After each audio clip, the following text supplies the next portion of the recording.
Boa noite.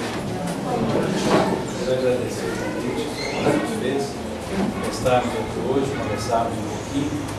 Ele me disse realmente que eu podia ficar à vontade. Então ele havia falado comigo para ir até a meia-noite. Eu falei que era muito tarde, nós vamos no máximo até 11h55. No máximo. Vamos não passar disso. Mas nós vamos fazer com que essas próximas 3 horas e 50 minutos transcorram como se fosse Vamos conversar um pouquinho, né? Eu espero que não coloque no YouTube antes de editar, para corrigir as falhas que vão acontecendo. E peço por antecipação desculpa se porventura não abarcar o tema da forma que vocês gostariam. Nós todos já ouvimos as parábolas de Jesus, e tem algumas que a gente reúne chamando parábolas do reino. É porque ele fala do reino de Deus. E ele fala essas parábolas fazendo algumas diferenças na história, mas buscando algo em comum em todas elas. Então ele conversava com pescadores e ele dizia: o reino de Deus é semelhante a um homem que foi ao mar e jogou redes e pescou peixes grandes e pequenos.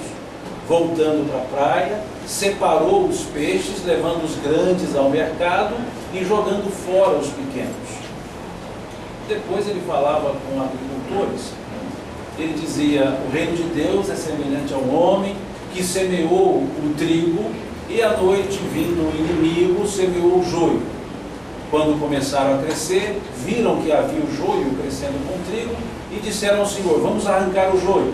Ele disse: não, deixai-os crescer juntos, pois se tentarmos arrancar o joio, também correremos o risco de arrancar o trigo.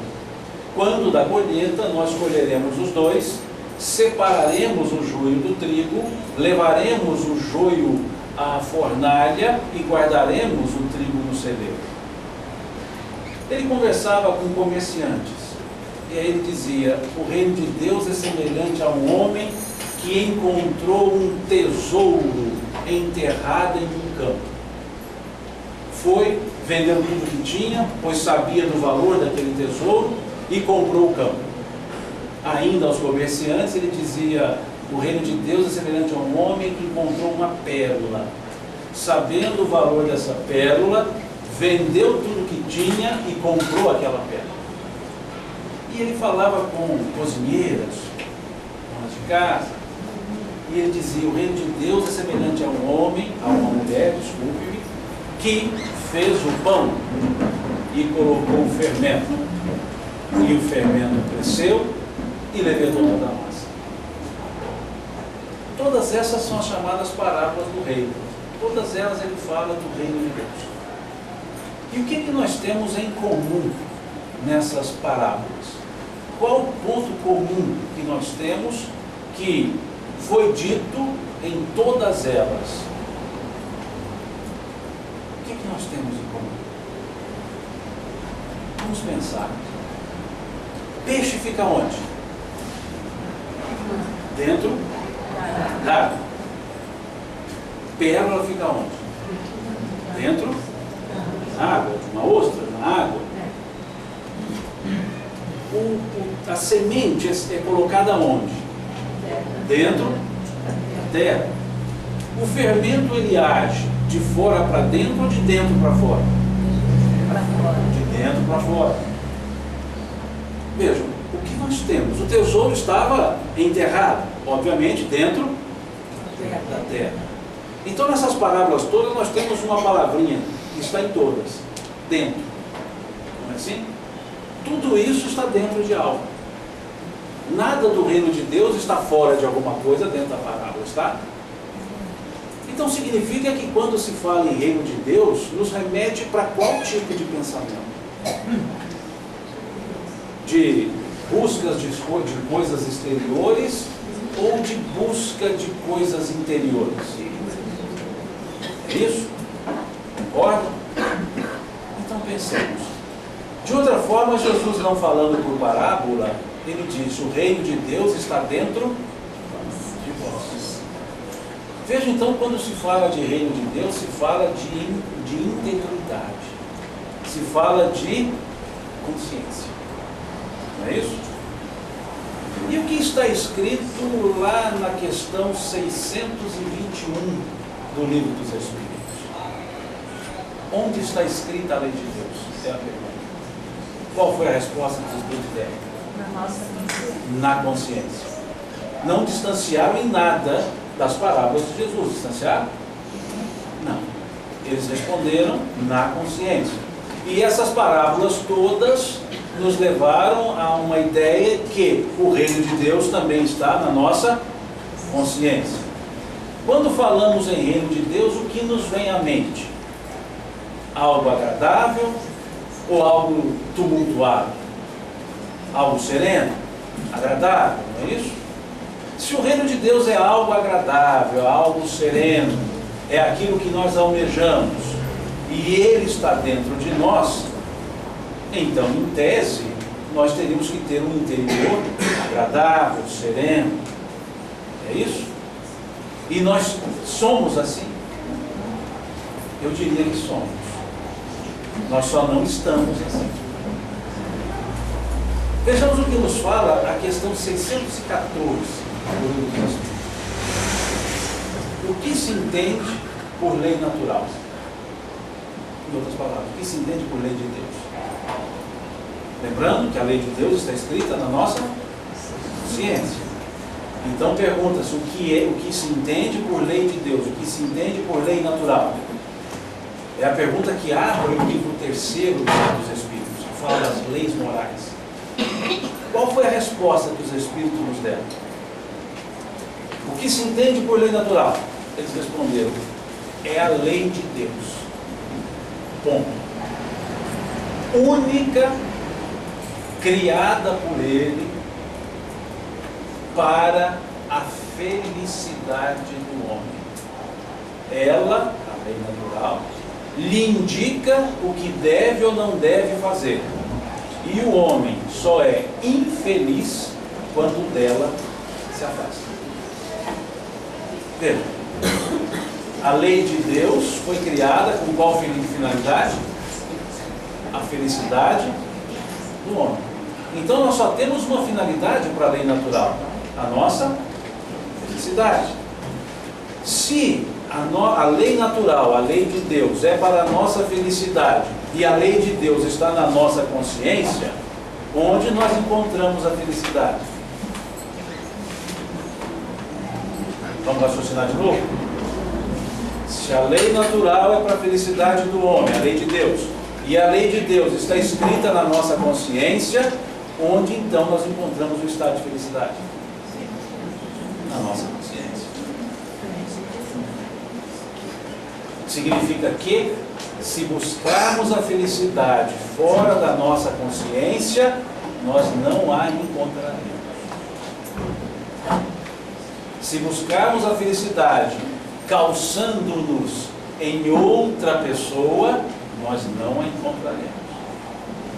Se buscarmos a felicidade calçada em materialidade, nós não a encontraremos. Porque a felicidade está dentro. Nós temos dois filósofos contemporâneos que escreveram um tratado existencial, e é um tratado existencial que eles resolveram dar um título para o tratado.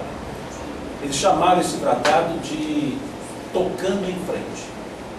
Dois filósofos, Renato Teixeira e Almir Sater, porque escreveram um tratado existencial. E nesse tratado existencial, eles disseram já no finalzinho do tratado: cada ser em si carrega o dom de ser capaz, o dom de ser feliz. Eu desconfio que eles andaram lendo o Livro dos Espíritos. Eu tenho desconfiança. No mínimo leram a questão 621. Veja, cada ser em si carrega o dom de ser capaz, o dom de ser feliz. Eles não disseram carrega em outro, disseram carrega em si o dom de ser capaz, o dom de ser feliz. Então dá para mais ou menos nós entendermos por que não nos sentimos felizes. Porque nós buscamos a felicidade fora de nós mesmos. Há um compositor lá da cidade de Araxá, chamado Alexandre. Ele compõe várias músicas, várias letras, e até as melodias também. Um coral, chamado Coral Terezinha Flores, lá da Casa do Caminho, da cidade de Araxá. E numa música para a felicidade, ele colocou na letra: felicidade é mudança interior, consciência tranquila, saúde e amor. Veja que interessante.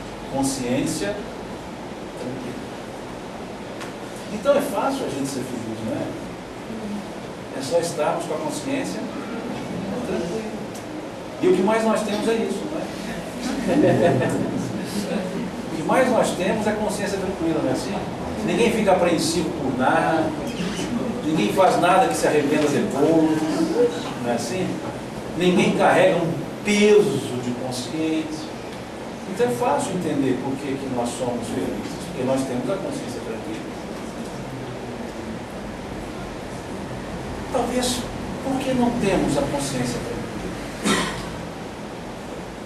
Talvez é porque nós não estamos buscando as reais necessidades nossas. Se nós olharmos o livro dos Espíritos, a partir da questão 920 até a questão 925, 26, os Espíritos nos falam justamente da ideia de felicidade.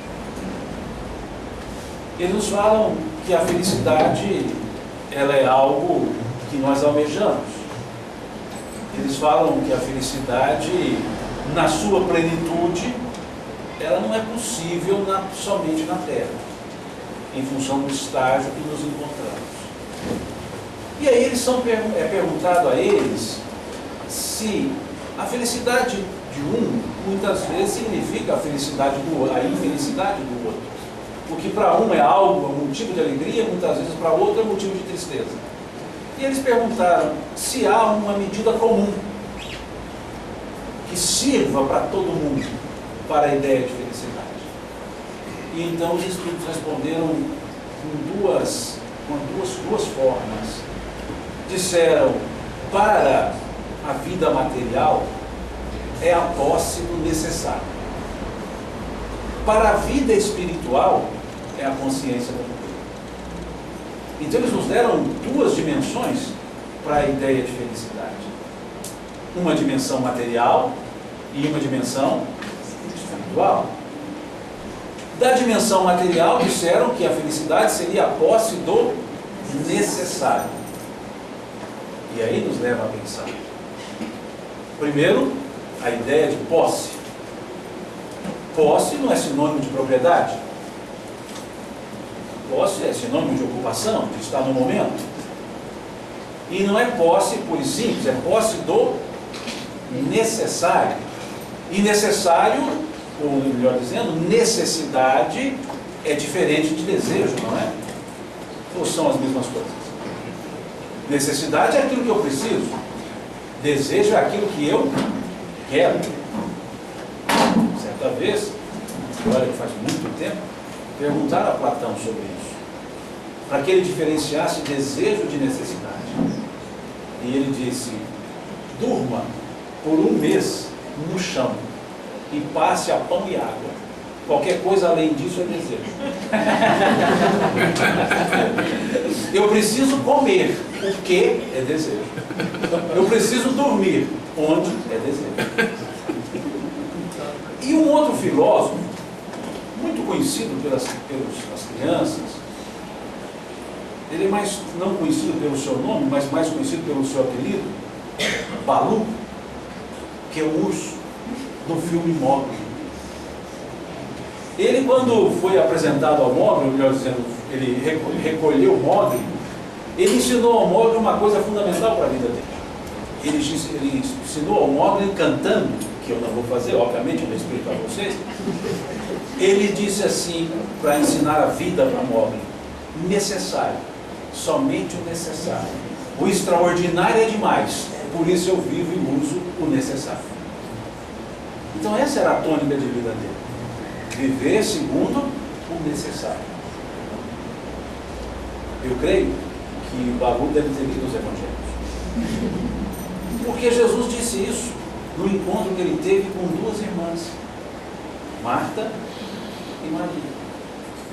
Estava ele na casa das duas, e as duas o receberam, obviamente, com alegria. E Maria sentou-se aos pés de Jesus e ficou lá ouvindo a Jesus. E Marta saiu dali, foi até a cozinha e lá ficou cuidando dos afazeres domésticos. Se a Marta fosse mineira, nós diríamos que ela estava lavando os trens. Mas como não é, nada das nossas Minas Gerais, ela estava cuidando dos afazeres domésticos. Porque lá em Minas ninguém cuida de fazer doméstico.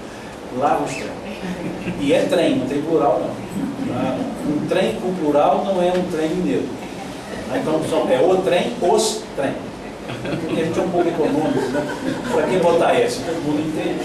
Né? Então a gente é econômico. Mas Marta estava lá, então, cuidando das coisas domésticas. E chega uma hora que ela vira para Jesus e fala: Senhor, estou eu aqui atarefada e Maria aí ouvindo-te. Despeça para que ela me ajude. E qual foi a resposta que Jesus deu para Marta? Marta, Marta, andas fatigada por muitas coisas, mas uma só coisa lhe é necessária, essa que Maria escolheu, a melhor parte, a qual nunca lhe será tirada, o aprendizado sobre a vida. E nós temos um ditado aqui no Brasil que diz que o homem nasce, cresce, corre, corre, fica velho e morre. Não vive.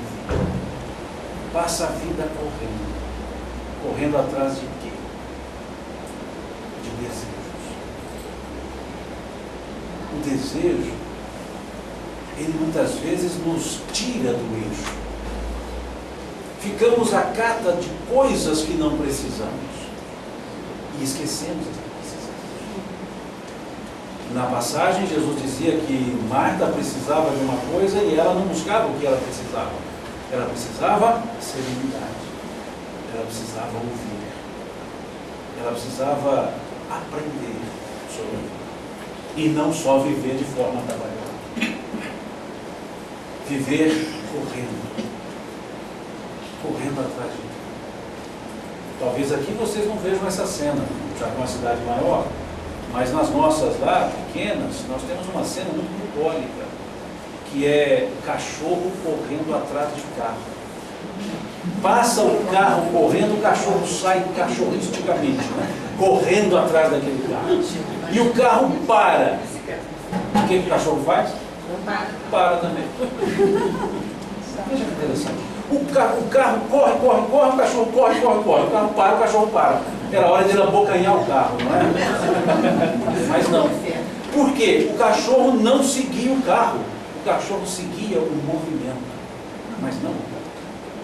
E o movimento parou, ele pegou. Quem não sabe o que procura, não sabe o que fazer quando encontra. Isso é o que o apóstolo Paulo dizia. Prossigo para o alvo. Então nós precisamos nos perguntar: que objetivo eu tenho de vida? O que é viver para mim? O que eu realmente quero? O que realmente eu preciso? Lá no Sermão do Monte, Jesus disse: não vos preocupeis pelo que haveis de beber, pelo que haveis de vestir, pelo que haveis de comer, pois meu Pai bem sabe que precisais dessas coisas. Buscai primeiro o reino de Deus e a sua justiça, e essas outras coisas ser-vos-ão acrescentadas. Já paramos para pensar nessa frase dele? Pensemos. Não vos preocupeis. Ele não disse não vos ocupeis. Ele disse não vos preocupeis. O que é uma preocupação? É uma ocupação antes da hora. Pré-ocupado, ocupado antes da hora. Porque se ele tivesse dito não vos ocupeis, ele estaria dizendo que ficaríamos alienados. Mas não, ele disse não vos preocupeis. Em outras traduções está não vos fatigueis. Veja. Não vos preocupeis. Trazer a coisa antes da hora. Se nós olharmos o Eclesiastes, no capítulo 3, nós veremos que está dito Todas as coisas têm o seu tempo e para cada ocupação chega a sua hora. Há tempo de chorar, há tempo de sorrir. Há tempo de semear, há tempo de colher. Há tempo de ir, há tempo de vir. E quando as coisas vão erradas? Quando nós fazemos fora do tempo. Então ele disse, não vos preocupeis. Pelo que haveis de comer, com o que haveis de vestir, pelo que haveis de beber. Pois meu Pai bem sabe que precisais dessas coisas. Vejam, precisais. Não é apenas desejais. Pois meu Pai bem sabe que precisais dessas coisas. Buscai primeiro o reino de Deus. Ele não disse buscai unicamente o reino de Deus. Ele disse buscai primeiro o reino de Deus. Significa que se é primeiro tem coisa que nós vamos buscar, segundo, terceiro, não é assim? Buscai primeiro o reino de Deus e a sua justiça. E essas outras coisas, quais eram? Comer, vestir, beber, ser-vos-ão acrescentadas. Buscai primeiro o reino de Deus. Onde está o reino de Deus? Dentro de nós, não é isso? Buscai primeiro o reino de Deus, e o reino de Deus está dentro de nós. Ele está dizendo o quê? Buscai primeiro a consciência tranquila. Questão 919 do Livro dos Espíritos. Lembra? Resposta de Santo Agostinho. Qual é o meio prático e eficaz para se vencer na vida e resistir ao arrebatamento do mal? O sábio da antiguidade nos disse: conhece-te a ti mesmo.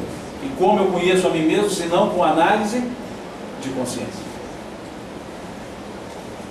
E essa pergunta é interessante, porque é uma pergunta bem-humorada. Eu falo que é uma pergunta inspirada por algum espírito brasileiro.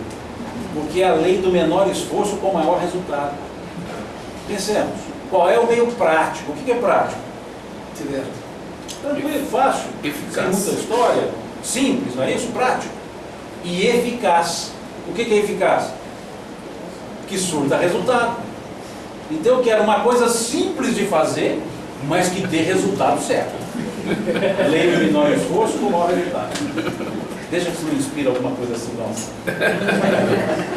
E a resposta foi: conhece-te a ti mesmo. Então isso é simples, isso é fácil, e isso surte resultado. E Jesus disse o quê? Buscai primeiro o reino de Deus e a sua justiça. O que é a sua justiça? Buscai primeiro a viagem interior e a consciência tranquila. E essas outras coisas ser-vos-ão acrescentadas. Não serão dadas, serão acrescentadas. Eu posso tê-las sem ter a consciência tranquila? Posso, tirando dos outros. Mas eu só terei as coisas com consciência tranquila se eu não as tirar de ninguém. Ou seja, é lícito eu crescer materialmente? É. É lícito eu me enriquecer? É. Desde que seja com atitudes lícitas. Desde que seja sem tirar de ninguém. A verdadeira riqueza, diziam os Espíritos, é aquela que foi adquirida sem prejuízo de outrem. E a gente muitas vezes tira das outras pessoas. Aqui eu não sei se tem esse hábito, na nossa região tem um hábito, uma moeda paralela, e essa moeda paralela ela só tem vinda para nós, ela não tem ida. Chama balinha. Você vai, compra alguma coisa, a pessoa não tem troco, te dá bala de troco. Aí você pega essas mesmas balas que ela te deu como troco, vai lá para comprar alguma coisa, ela não te vende. É uma moeda que só tem a vinda, ela não tem a ida. É uma moeda que tem circulação exclusiva. Eu fui comprar bala? Não. Mas tive que comprar bala, não tive? Isso é enriquecimento ilícito. Porque ele não respeitou aquilo que o outro foi fazer. E muitas vezes as pessoas não têm troco propositadamente. Para falar, leva mais alguma coisinha. Seria justo se recebesse as balas de volta.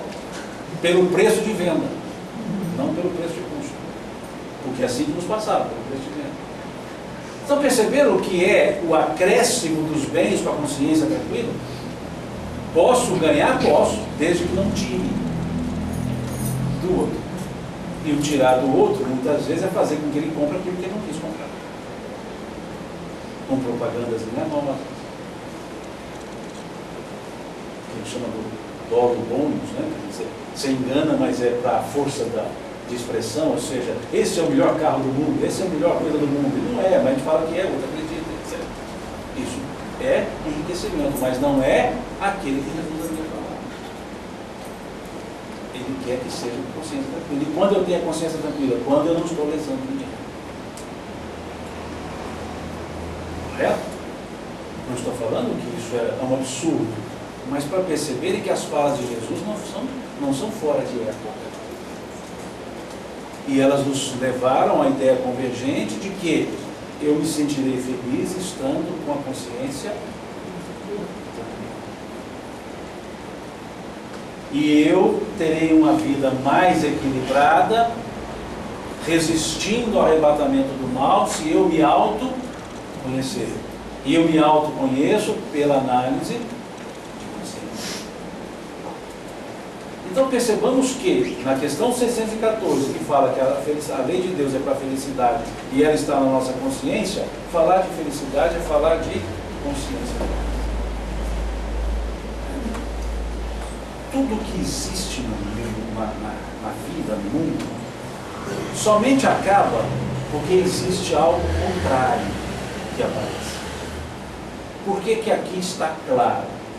Por que aqui está claro? Porque o escuro deixou de existir. Claro, é contrário do escuro. Tudo que tem contrário acaba, porque o contrário vai aparecer. E se eu apagar a luz, o claro desaparece porque existe o escuro. Algo seco fica molhado porque existe o molhado. Algo molhado fica seco porque existe o seco. Se não existisse o seco, ficaria eternamente molhado. Se não existisse o molhado ficaria eternamente seco. Então nós temos as dicotomias e tudo que é dicotômico acaba, porque justamente o seu contrário vai aparecendo quando esse vai desaparecendo. E aí vem uma pergunta: se tudo que tem contrário acaba, felicidade tem contrário? Qual é o contrário de felicidade? Tristeza? Mas como é que fica a alegria? Tristeza é contrário de alegria. Felicidade. Infelicidade? O que significa o prefixo in? Negação. Então não é contrário, quer dizer, nega, mas não é contrário. Qual é o contrário da palavra felicidade? Desfelicidade seria talvez a palavra. Não temos essa palavra? Não existe. Tudo que tem contrário, acaba. E óbvio que não tem contrário, pergunta. Eu sou feliz estando alegre ou estando triste? Eu sou feliz. Alegria e tristeza são estados. Se você estiver muito triste, fica tranquilo, já você se alegra. Se estiver muito alegre, não é assim no nosso dia a dia? Não é? A gente sempre lida com os dicotômicos. Então eu estou alegre, eu não sou alegre. Eu estou triste, eu não sou triste. Eu sou feliz e estou triste, ou estou alegre. Então, felicidade não é o antônimo de tristeza. Eu não busco a felicidade para sair da tristeza, porque eu já estou na felicidade, porque eu sou feliz. Se a felicidade é da lei de Deus, e a lei de Deus ela é imperativa, se a felicidade é lei de Deus e a lei de Deus é eterna, a felicidade é eterna. É a questão 614. Se Deus é eterno e Ele criou as suas leis, elas também são eternas.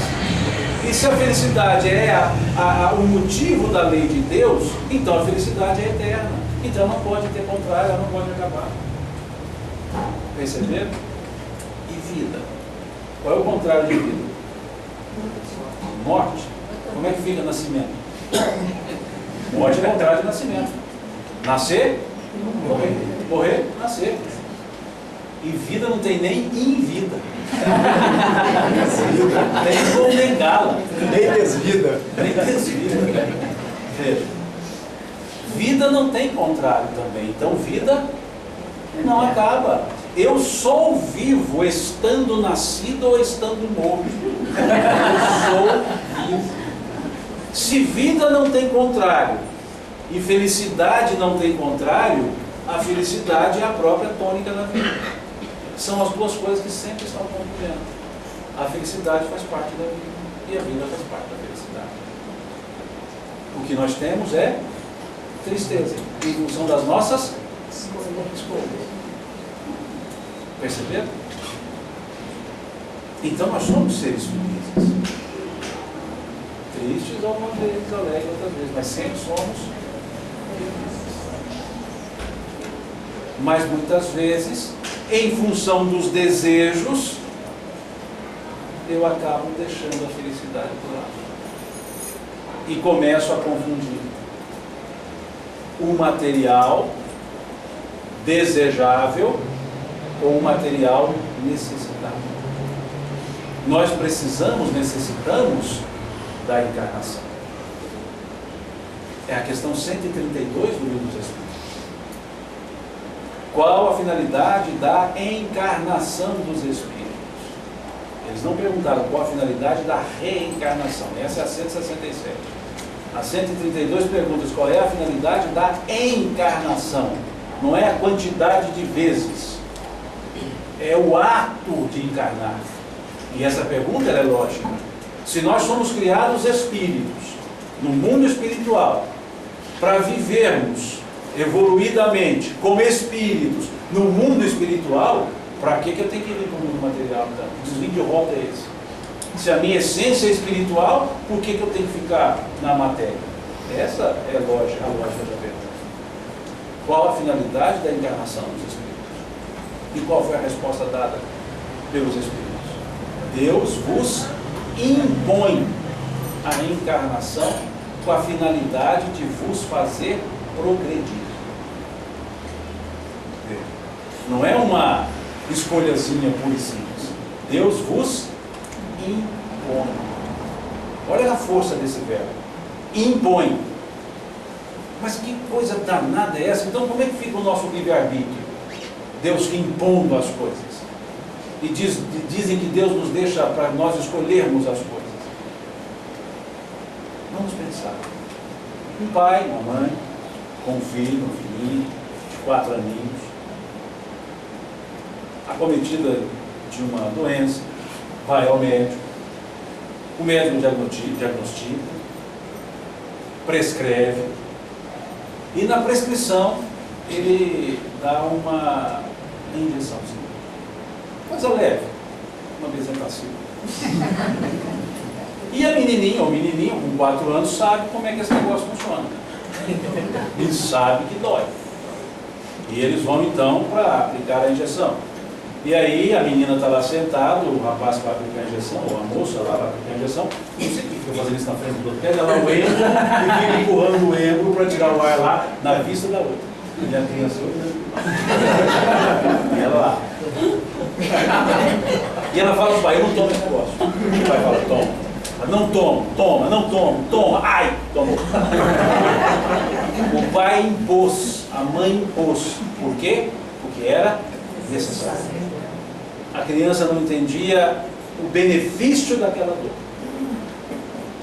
Nós não entendemos o benefício da encarnação. Porque somos crianças, muitas vezes. Então Deus nos impõe, porque é necessário. Então você evolui no mundo espiritual? Evolui, questão 230. Evolui em conhecimento, mas só o contato com a matéria põe em prova o conhecimento que adquiriu. Assim responde. Em outras palavras, dá para evoluir em tese, em teoria, mas não, na experimentação é que a gente põe para valer, se realmente sabe aquilo que dizemos saber. Então a encarnação é fundamental. E ela tem qual objetivo nessa questão 132? Qual o objetivo dela? Progresso. Progresso. Deus vos impõe a encarnação com a finalidade de vos fazer progredir. Então nós só temos um motivo de estarmos aqui na Terra. Qual? Progredir. E por que falamos que isso aqui é ruim? Se estamos aqui só para essa finalidade, progresso. Se estamos aqui para o progresso, significa o quê? Tudo que nos acontece só tem uma finalidade. Qual? Nos fazer crescer. Até as dores, até a tristeza, até o sofrimento. Só tem qual finalidade? Fazer crescer. Muitos dizem que espírita gosta de sofrer. Não gosta de sofrer. Espírita não detesta. Espírita não gosta de sofrer, mas quando sofre com gosto. É diferente. Gostar de sofrer e sofrer com gosto são coisas diferentes. Sofrer com gosto é dar valor ao sofrimento para buscar a sua causa e extirpá-lo. Que é diferente de sofrer reclamando. Gostar de sofrer é se auto-flagelar, que não faz ninguém para frente. Agora, sofrer com gosto é perceber por que estou passando por essa situação. Uma causa tem que existir. Deixa eu buscar essa causa. E buscando a causa, eu a extirpo. Extirpando-a, deixa eu sofrer. Isso é sofrer com gosto. Isso é dar atenção ao que você está passando. Se as coisas não estão boas, as coisas, os resultados são só consequências. Se a minha vida, em tese, não está boa, é porque as minhas atitudes não estão boas. Porque a vida não nos dá nada, senão a devolução daquilo que nós damos para ela. A vida, ela é reativa, ela é devoluta, ela nos devolve, ela não nos dá. Nós damos para ela, e ela devolve aquilo que nós damos. Então, se eu quero mudar o resultado da minha existência, eu tenho que mudar as atitudes na minha existência. Atitudes iguais levam a resultados iguais. Não é isso que o Chico dizia? Se você quiser atingir algo que nunca atingiu, é preciso fazer algo que nunca fez. Não é isso que eu falar? Dizem que dois pescadores, foram pescar lá no Amazonas e fretaram um aviãozinho pequenininho. Aí foram. Chegaram lá, desceram, pescaram, e cada um pegou um peixe de 60 quilos. E vieram os dois alegremente com esses dois peixes e chegaram perto do avião. O piloto disse: opa, não dá para entrar nesse avião com 2 peixes. Desse peso, não. Aqui a carga máxima já está definida e não dá para levar 120 quilos. Nós temos que levar só um dos peixes, só dá para levar 60. E aí ele disse: eu não vou deixar o meu, eu também não deixo o meu. Eu não vou levar metade do meu, também não vou levar metade do meu. O pescador disse: olha, no ano passado, nós viemos pescar nesse mesmo rio, num avião igualzinho a esse. Lembra? Me lembro. Então, e nós levamos os 2 peixes, porque o ano passado nós pescamos 2 peixes iguais a esses, não foi? Foi. E o piloto olhou: vocês levaram 2 peixes, 60 quilos cada um, iguais a esses, num avião igual a esse no ano passado? Levamos. Então, se vocês levaram no ano passado, vamos levar esse ano. Puseram os 2 peixes lá dentro, entraram os pescadores, o piloto. Então, logo o avião levanta voo, caiu e levanta um piloto lá no meio dos escombros e fala: ei, compadre, levanta um pescador e diz: ei, compadre, o senhor não há de ver que nós caímos no mesmo lugar do ano passado? Atitudes iguais, resultados. Perceberam? Então, se eu hoje digo que a minha vida não é boa, eu preciso mudar o quê? As atitudes, a maneira de viver. E para eu mudar a maneira de viver, eu preciso primeiro mudar o quê? O conceito que eu tenho de vida.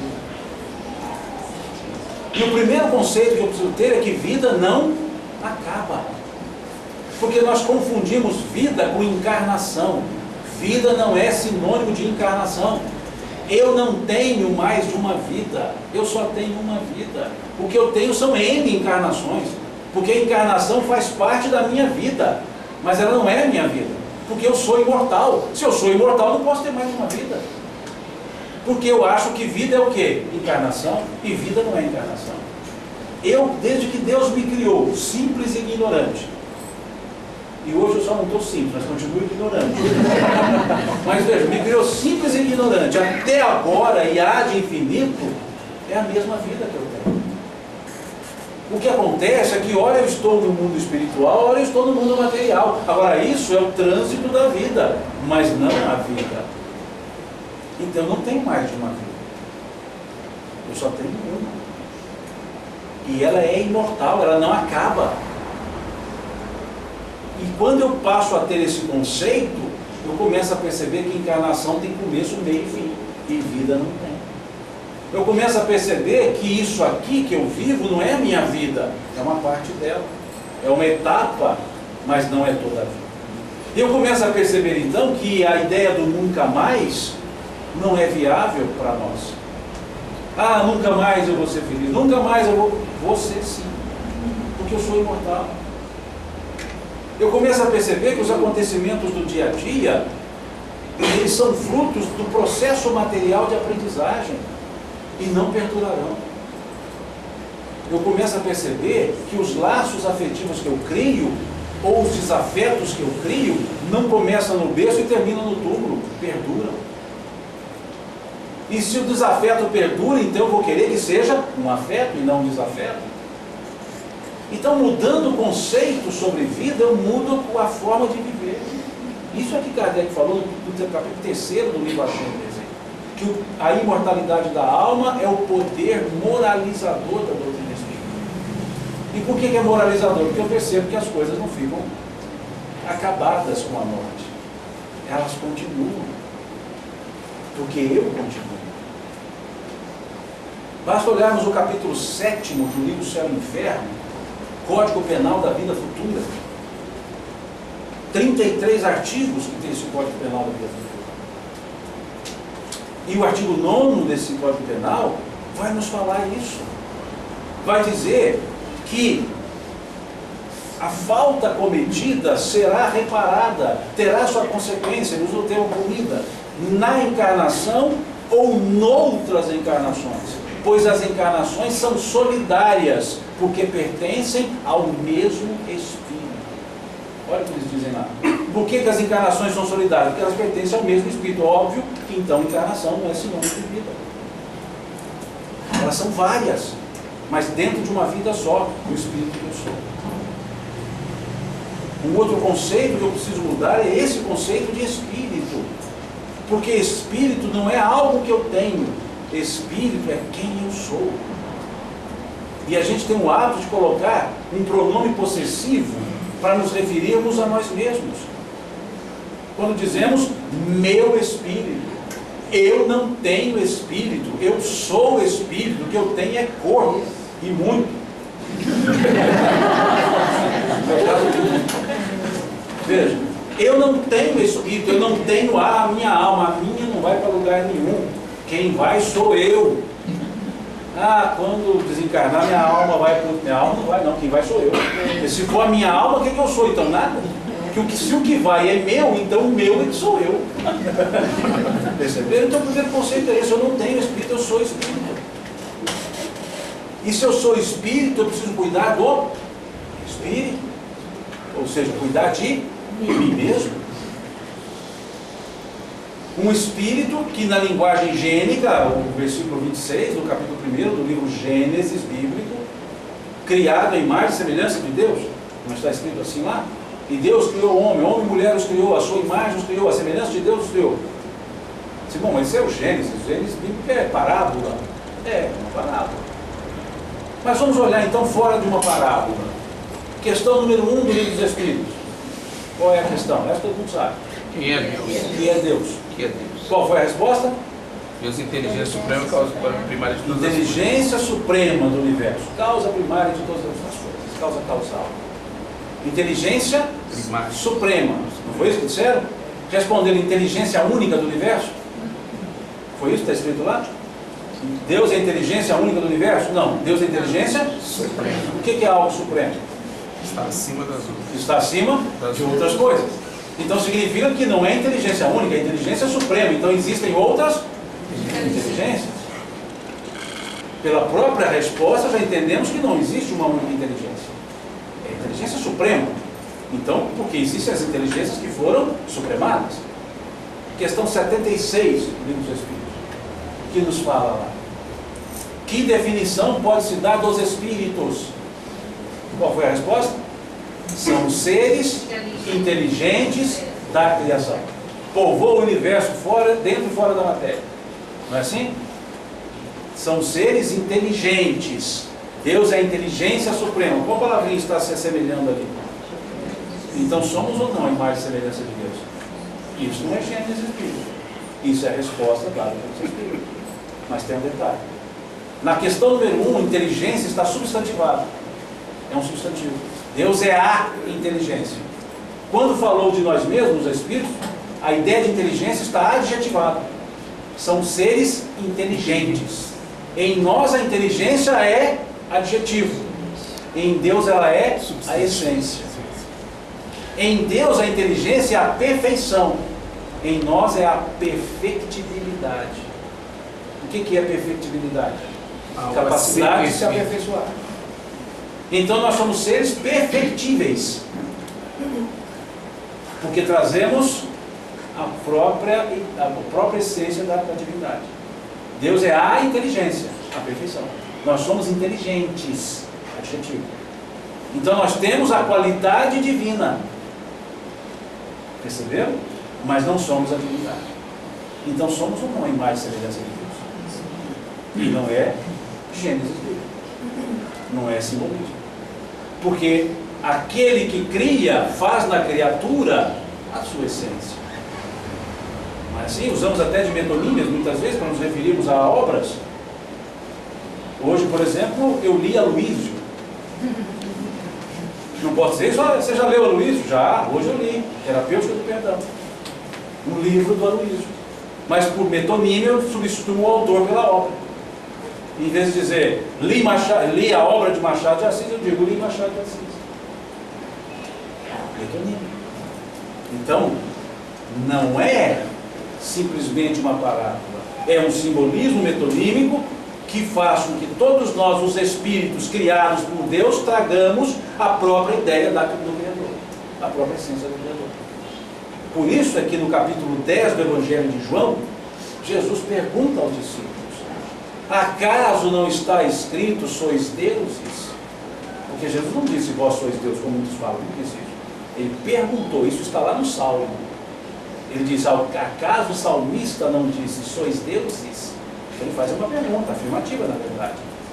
Por que não agis como tal? Se eu então trago toda essa essência, por que eu não ajo com essa essência? Se eu trago todo esse germe da felicidade, que é oriunda da lei de Deus, criada por Deus, por que então eu não me sinto feliz? Perceberam? Então esse é o ponto que nós precisamos focar. Eu não me sinto feliz do ponto de vista material, porque eu estou ainda em busca do que não é necessário. Eu estou em busca do que é desejável. E o necessário está presente.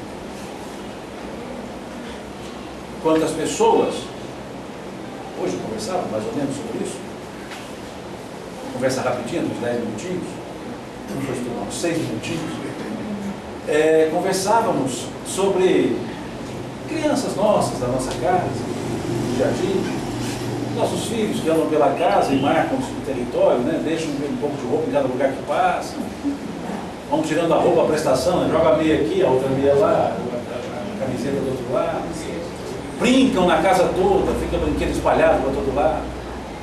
E muitos ficamos assim, que absurdo, você tem que parar com isso, tem que parar com isso, aquela brinca danada. Os filhos crescem, tomam seu rumo, casam-se, e aí ficam os dois lá, pais, olhando para o outro, que saudade quando essa casa tinha um monte de brinquedo jogado pelo chão. Não, eu tenho a saudade de ver aquelas roupas espalhadas, mas quando elas estavam, ficavam reclamando.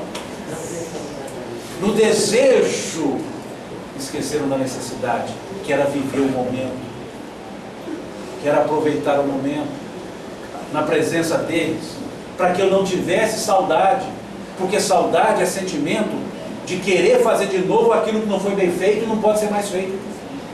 Isso é que é saudade, por isso que dói. Porque eu quero fazer de novo aquilo que eu fiz, só que quando eu fiz, eu não fiz na completude. E agora não tem como fazer mais. Porque quando eu faço na plenitude, eu não tenho saudade, eu tenho lembranças. Me lembro, bons tempos, mas hoje são dias melhores. Mas quando eu não fiz na plenitude, eu sinto a saudade. Por quê? Porque eu não valorizei o momento. A necessidade era eu estar ali, brincando, pegando o brinquedo, ensinando a guardar com ar de alegria, seriedade, mas com alegria. Olha, filho, vamos guardar isso aqui, não deixa espalhado, a gente pisa, pode quebrar, vai ser ruim para você, vamos guardar isso, fica a casa meio arrumadinha. Em vez de falar assim, que absurdo, não vai brincar mais. E depois fica, não, eu tenho saudade dos meus irmãos quando eram pequenos. Por quê? Porque quando eram pequenos, não.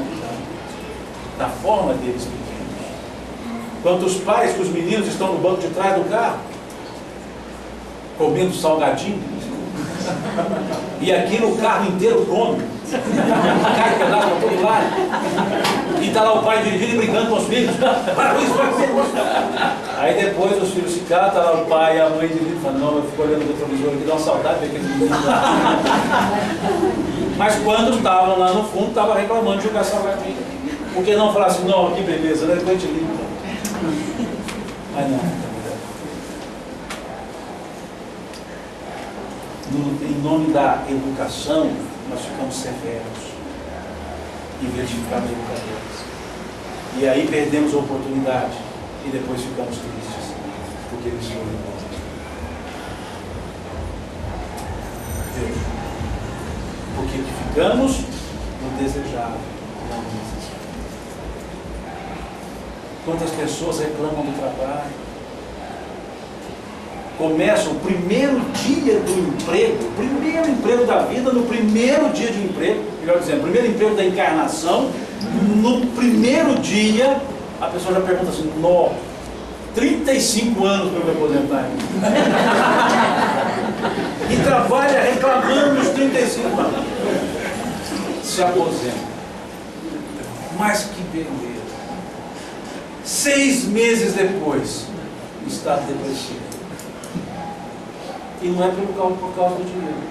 Fez um plano de previdência privada, recebe um bom pecúlio, é porque não se sente mais útil. Porque o trabalho tem 2 finalidades: cumprir-me nas minhas necessidades materiais, mas também me fazer sentir útil na sociedade. E depois eu percebo que jogar dama na praça por 6 meses me faz sentir não útil. Isso me gera estado de tristeza. Toda ocupação útil, não foi isso que disseram os Espíritos? Toda ocupação útil é um trabalho. Em outras palavras, trabalho é aquilo que for ocupação útil, que me faz sentir útil. Mas enquanto eu estou trabalhando, poder me sentir útil, eu estou fazendo o quê? Reclamando. Porque eu desejo uma aposentadoria, enquanto eu necessito ainda trabalhar. Então, quando trazemos do campo material a ideia de que a felicidade é a posse do necessário, eu então passo a ficar mais ou menos dentro daquilo que Jesus falou, buscar primeiro. Mas os Espíritos responderam 2, não foi? Não foi só a posse do necessário. Para a vida material, a posse do necessário. E para a vida espiritual, a consciência. Significa então que se nós somos espíritos, a nossa vida, em tese, ela é espiritual, mesmo estando na matéria. Porque eu não deixei de ser espírito por estar envolto pela matéria. Eu continuo sendo espírito, então minha vida continua sendo espiritual. Devendo eu espiritualizar a matéria, mas na verdade eu materializo o espírito. E aí a consciência não vai ficar no seu plano. Todos nós temos as nossas programações reencarnatórias, os nossos pendores. E quando eu me sinto bem, quando eu coaduno a minha potencialidade com as minhas atitudes. Quando eu estou desfocado, eu não me sinto bem. Me dá um trem ruim, primeiramente falando. Um trem ruim, um vazio existencial, uma dúvida atroz. Mas se eu começar a perceber quais são os meus pendores, as minhas potencialidades, e mesmo fazendo aquilo que eu não gostaria de fazer, mas passando a gostar daquilo que eu estou fazendo, eu mudo o estilo. Eu começo a espiritualizar. Nem sempre nós fazemos o que nós gostamos, mas sempre precisamos gostar do que nós fazemos, porque simplesmente estamos fazendo. Não é o trabalho que eu gostaria, mas é o trabalho que eu tenho, então é o trabalho que eu gosto. Porque é o trabalho que eu faço. E assim nós vamos ficando então com a consciência mais tranquila. Começar a olhar a outra pessoa, e como dizia um filósofo materialista, Hegel, seja uma pessoa e trate os outros como pessoa. Poderíamos citar Jesus, na regra áurea, fazer aos outros, gostaria que fizessem eles a vós. Mas vamos ficar com o materialista, para mostrar que ser justo não precisa ser espiritualista, tem que ter apenas consciência do outro. E ele disse, seja uma pessoa e trate os outros como pessoa. Será que nós já paramos e pensamos assim, eu gostaria de ser atendido por mim mesmo? No trabalho que eu faço, sei lá, sou balconista, gostaria de ser atendido por mim de jeito nenhum, do jeito que eu estou mal-humorado? Então por que atende os outros? Eu gostaria de ser professor de mim mesmo? Não, nem pensar, do jeito que eu sou carrasco, então por que você é consolado? Eu perguntei isso uma vez a alguns educadores, na escola pública, eu disse, vocês colocariam seus filhos nessa escola? Não. Então por que vocês colocam o filho dos outros? Porque filho é tudo igual. São as melhores pessoas do mundo, os seus pais. Então se serve para os filhos dos outros, não serve para o meu, não serve para os filhos dos outros. Então faça dessa escola tão boa que você tem vontade de colocar os seus filhos. E não precisa ser espiritualizado para ter isso. Basta ter o senso de humanidade, que até o materialista teve. Seja uma pessoa e trate os outros como pessoa. Agora dizemos que somos espiritualistas e, em especial, espíritas.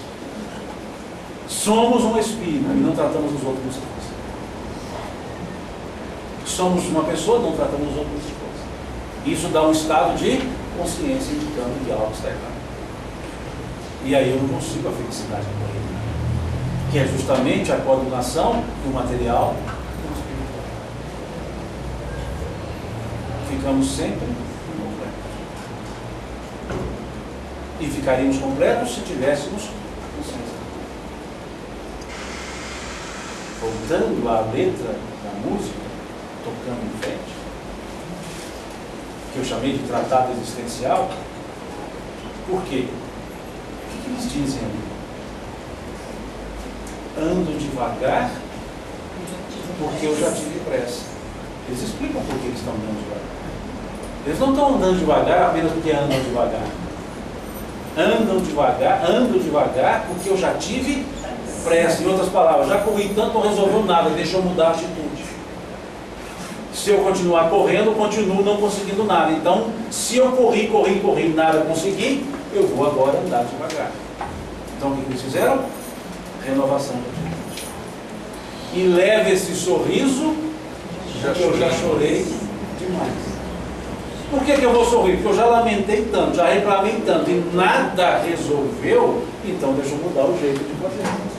Porque se eu mudar o jeito de fazer, eu vou mudar o resultado daquilo que eu faço. Quantas pessoas você chega para ela e fala, como é que você está? Aliás, bom dia, ele fala assim, por quê?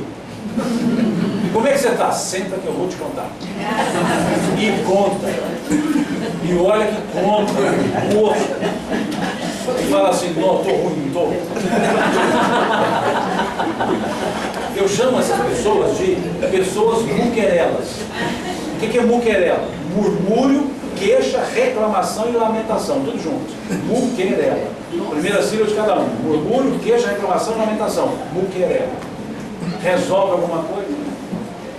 Resolve lamentar? Ou se eu começar a trabalhar, a fazer, as coisas vão mudar? Perceberam? Então esse é o ponto. Ando devagar porque eu já tive pressa. E leve esse sorriso porque eu já chorei. E aí a consequência disso qual foi? Hoje me sinto mais forte. Depois que mudou essas atitudes todas. Me sinto mais forte. Mais feliz, quem sabe. Pois levo a certeza de que muito pouco eu sei. Nada sei. Uma cópia de Pitágoras, lá do tempo de Delfos, uma cópia de Sócrates, lá da Grécia Antiga. Ambos disseram a mesma coisa.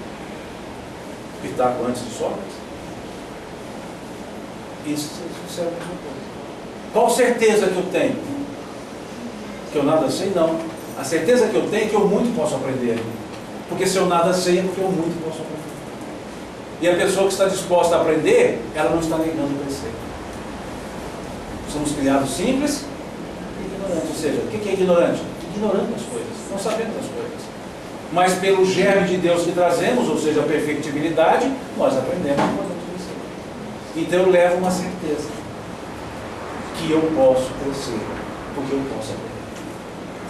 Muito pouco eu sei, eu não sei. E num jogo de palavras do refrão, eles nos mostram como a vida é difícil de ser entendida. Conhecer as manhas e as manhãs, o sabor das massas e das maçãs. Palavras homônimas, homófonas, né? Que nos confunde o som. Ou seja, massa, maçã, muito semelhante, manhã, manhã, veja, muito semelhante. Mostrando que a vida, as coisas são muito semelhantes. Muitas vezes nós achamos que assim é certo e assim está errado. Que a vida é dicotômica, que a vida tem muito contrário e a gente muitas vezes não consegue entender. Por isso ele diz, conhecer as manhas e as manhãs. Em outras palavras, discernir as coisas. Se eu aprender a discernir as coisas, eu vivo melhor. Eu não vivo confuso. Mas as coisas ficam muito confusas. Não foi isso que o apóstolo Paulo disse? O bem que eu quero eu não faço, o mal que eu não quero, isso eu faço. Que coisa danada. E eles disseram isso em outras palavras, conhecer as manhas e as manhãs, o sabor das massas e da maçã. Veja, conhecer, sabor, ou seja, diferenciar, distinguir, discernir.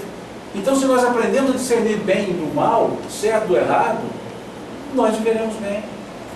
Quando conhecemos as manhas e as manhãs, quando soubermos o sabor diferenciado das massas e das maçãs.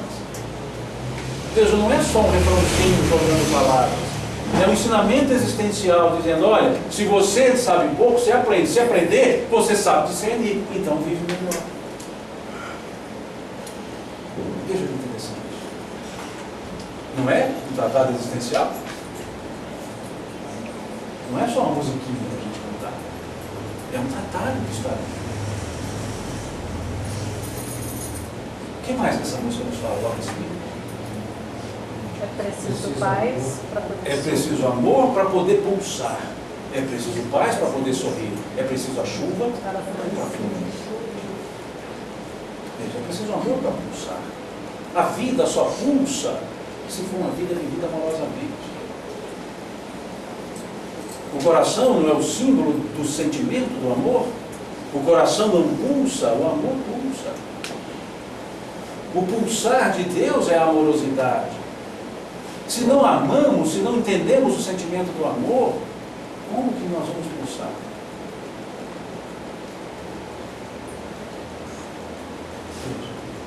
É preciso amor para poder pulsar. Para eu sentir a vida, eu preciso saber amar a vida. Eu preciso saber distinguir as coisas. Eu preciso mudar as atitudes. Porque eu amo a vida, eu amo a mim mesmo, não egoisticamente. E aí pulsa, a vida pulsa, o ânimo pulsa, quando tem amor. Mas que amor é esse? O amor paulino, que ele cantou aos Coríntios, no capítulo 13 da sua primeira carta, ou aquele amor que foi cantado, melhor dizendo, decantado por Luís de Camões, lá no século XVI, na poesia Cântico ao Amor. Porque um é o amor-sentimento, o outro é o amor-sensação. O amor-sentimento de Paulo, ele dizia, o amor não arde em ciúmes, o amor não se ensoberbece, o amor não se ufana, não se envaidece, porque o amor tudo crê, o amor tudo ama, o amor tudo entende. Esse é o amor paulino. Ainda que eu falasse a língua dos homens e dos anjos, se não tivesse amor, seria como um sino que tange ao metal que retive. Ainda que eu tivesse os dons da profecia, se não tivesse amor, eu nada seria. Esse é o amor sentimento. E o amor sensação que Camões cantou e decantou? É aquele amor meio confuso? Aquele amor sensação superficial? Quando ele dizia, o amor é o fogo que arde sem se ver, é ferida que dói e não se sente, é um contentamento descontente, é dor que desatina sem doer, é um não querer mais que bem querer, é um solitário andando por entre as gentes, é um nunca contentar-se de contente, é cuidar em que se ganha em se perder, é estar-se preso por vontade, é servir a quem vence o vencedor, é ter para com quem nos mata a lealdade. Como pode o amor causar nos corações dos homens amizade, se tão contrário assim é o mesmo amor? Qualquer semelhança com a música Monte Castelo do Renato Russo não é? É cópia. Plágio. Não chamaria plágio, eu chamaria o bom acréscimo. Porque a maestria do Renato Russo está em juntar os dois amores. Ele pegou o amor de Paulo, pegou o amor de Camões e pôs numa música só, chamada Monte Castelo. Ele dizia, ainda que eu falasse a língua dos homens dos anjos, sem amor, eu nada seria. E ele dizia, o amor é o fogo que arde sem saber. E até o título da música, Monte Castelo. O que nos evoca a ideia de Monte Castelo? Uma confusão enorme. Uma batalha da Segunda Guerra em que os pracinhas brasileiros, um povo pacífico, teve que beligerar. É o símbolo do paradoxo. Como que um povo bom vai guerrear? Como que um povo que pugna pela paz vai virar guerreiro? E é justamente nessa tomada de Monte Castelo. Então ele põe lá, porque é onde seu avô havia batalhado com o pracinha. E o avô era um homem de bem, um homem de paz. E foi para a guerra. Então ele quis mostrar que o amor ele é confuso. Quando eu coloco a sensação acima do sentimento, eu deixo de amar e fico apaixonado. Mas quando eu ponho o sentimento acima da sensação, eu amo apaixonadamente. Então esse é que pulsa para eu poder viver. É preciso amor para poder pulsar. É preciso paz para poder sorrir. O que é paz? Estamos no capítulo 136 do livro Fonte Viva. A paz decorre da quitação da consciência para com a vida.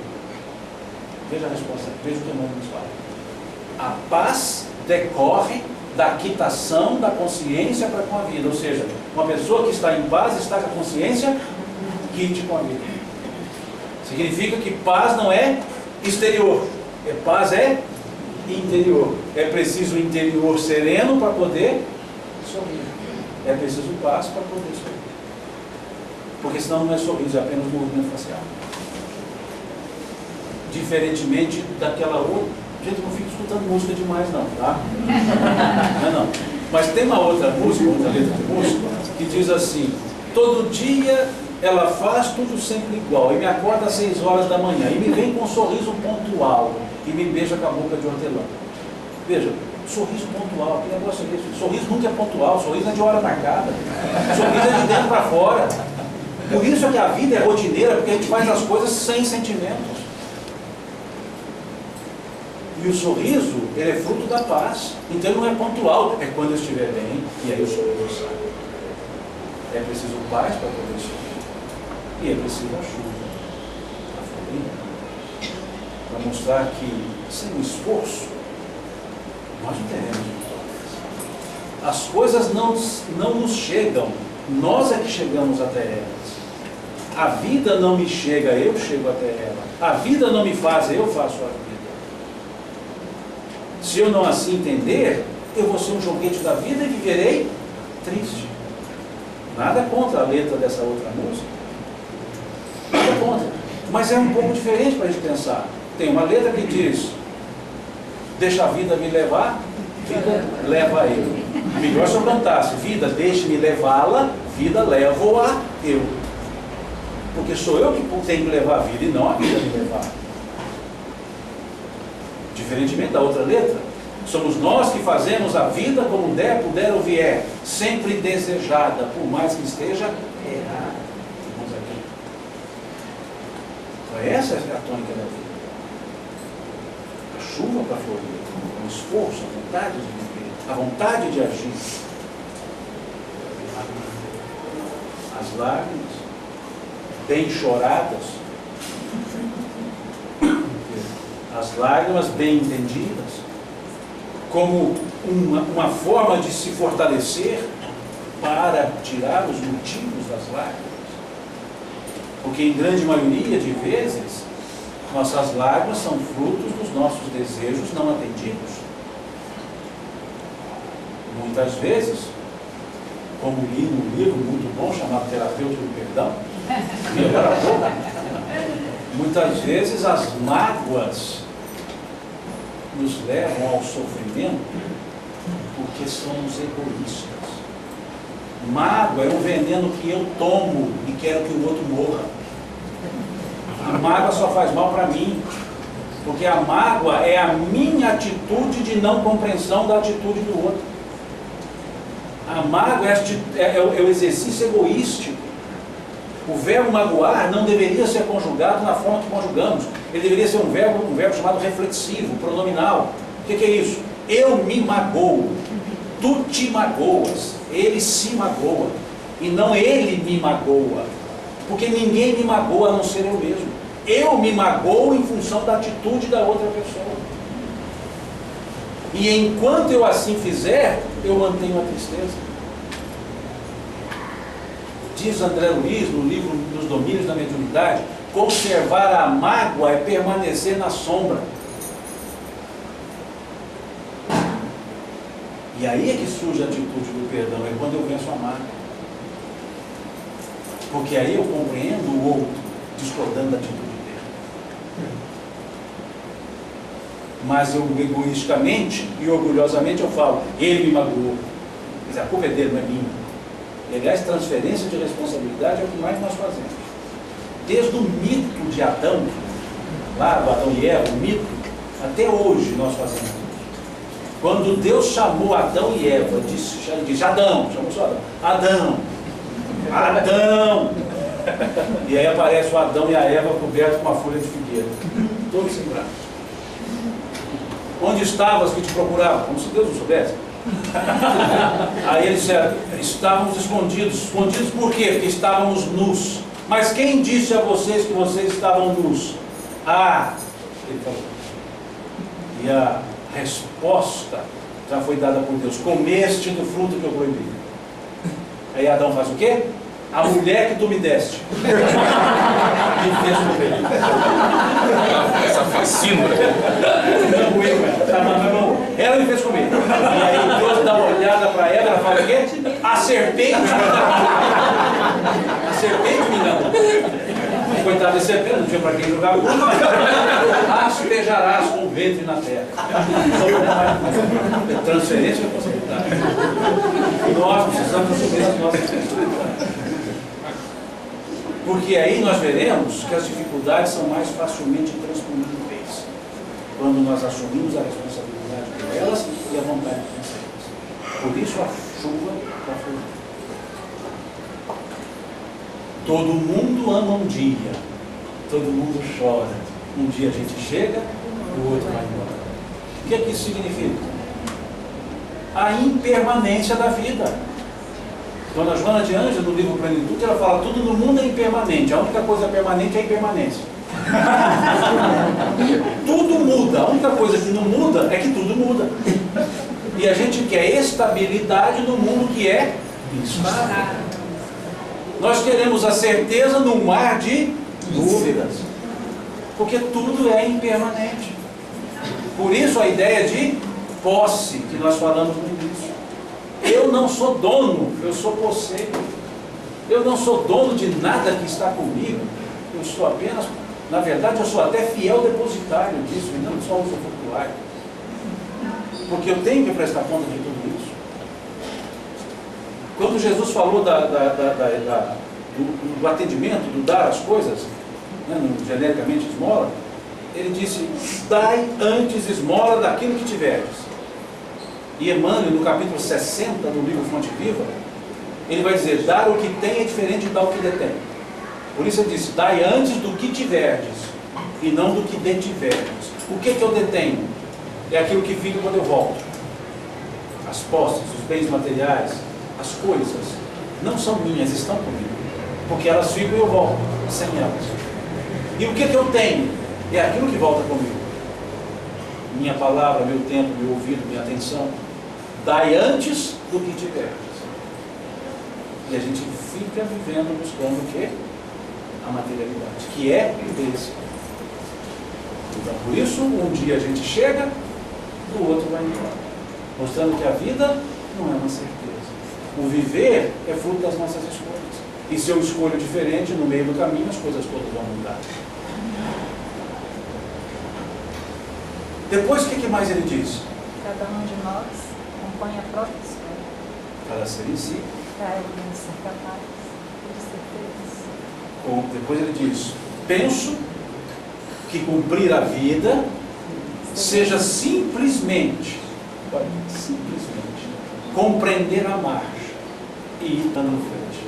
O que é isso, gente? Para eu poder viver a vida, eu preciso de quê? Só entender como é que ela funciona.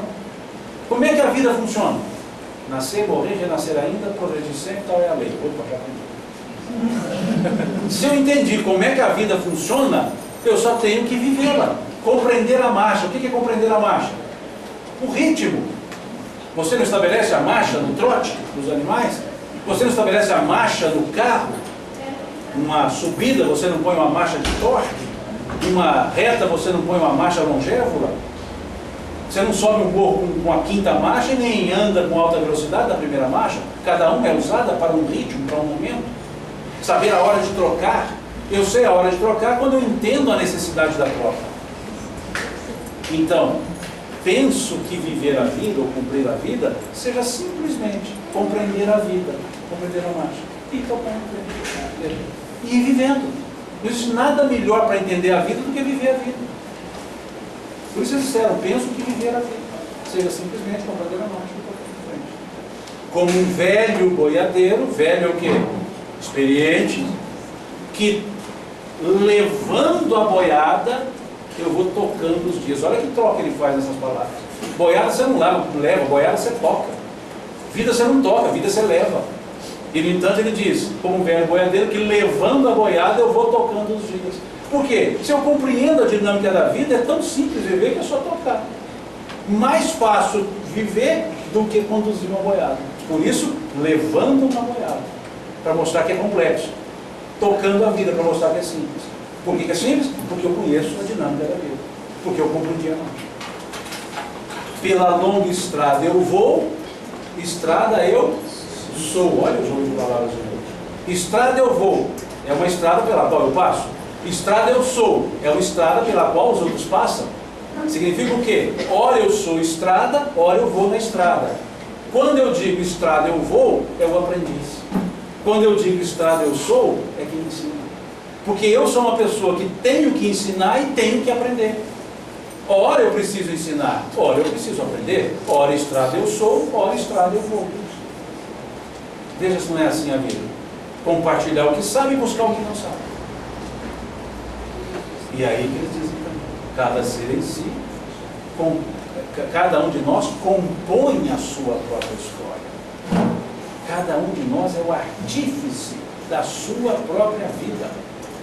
Ninguém me faz viver, eu vivo por existir. Não são as pessoas que escrevem a minha história, sou eu que escrevo a minha história.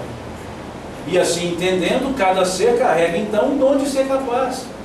Pode não ter boa vontade, mas capacidade tem. E o dom de ser feliz. Veja que eles não disseram o dom de estar feliz, mas ser feliz. Estando triste ou estando feliz. Então felicidade é esse estado nosso de compreensão da vida. Como eu olhar a vida será a forma que eu viverei. Como eu entender a vida vai ser a forma que eu viverei. Mas se eu sei que vida é muito mais do que uma encarnação, por que então limitar a minha vida a uma encarnação? Emmanuel dizia sobre uma mensagem sobre finados, ele dizia, se vida é viver preso num corpo, limitado na inteligência material, sem condições de entender a vida, isso não é vida, isso é morte. Se morte é estar liberto do corpo, vivendo na plenitude, isso não é morte, é vida.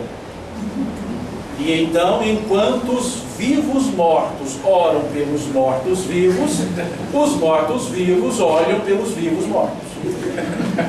Bem Emmanuelino, né? Bem no puxão do orelha. E assim nós temos que perceber.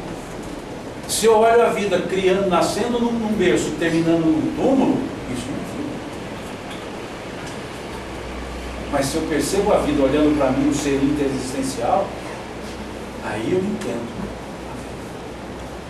E aí eu entendo a felicidade. E aí eu entendo que há momentos que eu estarei triste.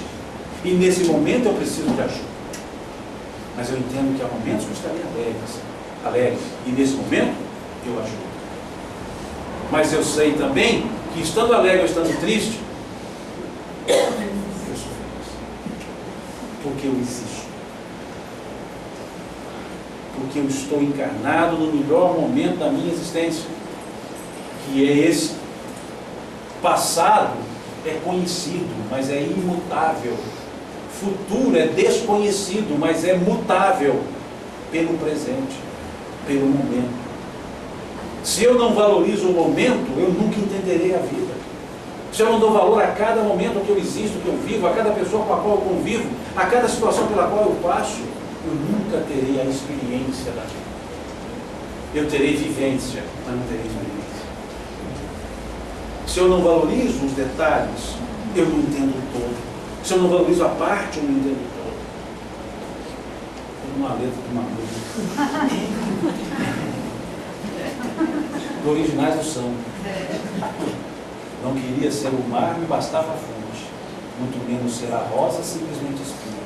Não queria ser caminho, porém um atalho. Muito menos ser a chuva, apenas o orvalho. Não queria ser o dia, só a alvorada.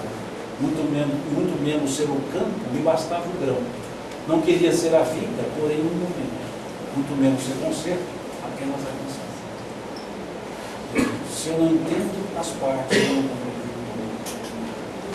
Então, como então não valorizar esse momento que nós estamos vivendo?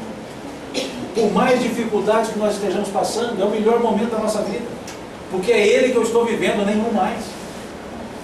Qual é a melhor vida do mundo, gente? A minha. Porque só eu posso vivê-la. A de vocês, porque só vocês podem vivê-la. Eu não posso viver a vida de vocês, vocês não podem viver a minha vida. Então somente a minha vida sendo vivida por mim, só eu posso gostar dela desse jeito. Então a melhor vida do mundo é a minha. Não adianta eu invejar a vida alheia.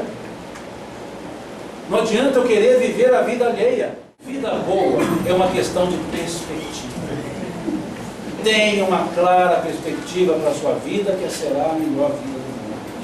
E queira vivê-la, pois entender a vida é entender a felicidade. Viver a vida é ser feliz. E assim a gente encontra a felicidade. E para a felicidade de vocês, encerramos a nossa conversa.